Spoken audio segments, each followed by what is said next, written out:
तुला माझ्या शक्तीची कल्पना नाहीये कार्तिकी. नारायण नारायण. तुम्हा दोघांमध्ये सक्षम कोण आहे या गोष्टीचा निर्णय तर एका स्पर्धेनेच होऊ शकतो. कुठली स्पर्धा मुनिवर?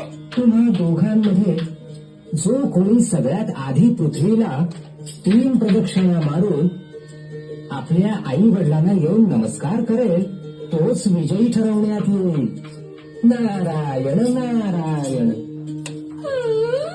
संपूर्ण पृथ्वीला 3 प्रदक्षिणा.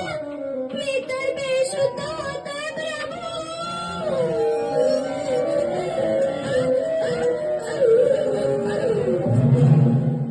मला हे स्वीकार आहे. मला पण स्वीकार आहे.